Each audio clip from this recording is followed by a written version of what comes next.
तेव्हा जोपर्यंत देह प्राप्त होत नाही तोपर्यंत थांबू नका. असा जगाला मूलमंत्र देणारे प्रभावी व्यक्तिमत्व म्हणजे स्वामी विवेकानंद. सन्माननीय व्यासपीठ, वंदनीय गुरुजन वर्ग, सर्वांना माझा नमस्कार. माझे नाव नेहा आनंदा भोसले.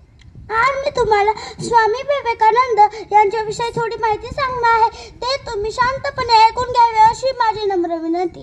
स्वामी विवेकानंद यांचा जन्म 12 जानेवारी 1863 रोजी झाला. ते लहानपणापासून हुशार, धाडसी आणि सत्यप्रिय होते. त्यांचे पूर्ण नाव नरेंद्र विश्वनाथ दत्त असे होते.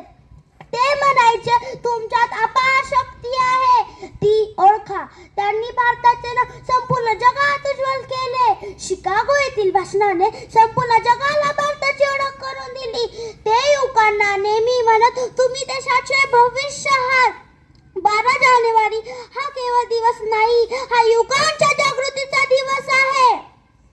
ते लहानपणी ते आपल्या सारखेच विद्यार्थी होते, पण त्यांच्या मनात एकच विचार होता, माझा देश महान आहे.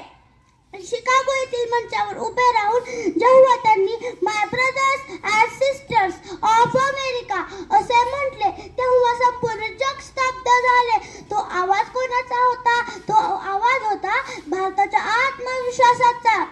मित्रांनो, स्वामी विवेकानंद म्हणतात, तुम्ही कमजोर नाही, तुम्ही अशक्त नाही, तुमच्यात अपार शक्ती आहे.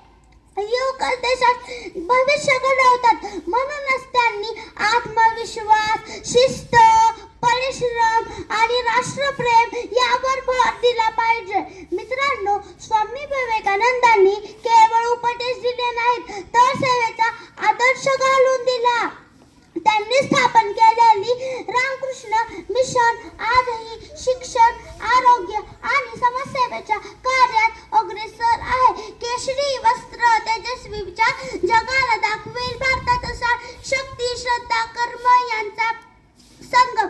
विवेकानंद हेच तर त्याच्याचं मर्म. शेवटी मी एवढंच म्हणेन की स्वामी विवेकानंदांचे विचार केवळ वाचण्यासाठी नाहीत, तर अचलात आणण्यासाठी आहेत. चला तर मग आपण त्यांच्या जयंतीनिमित्त सर्वजण संकल्प करूयात की मी स्वतःवर विश्वास ठेवतो.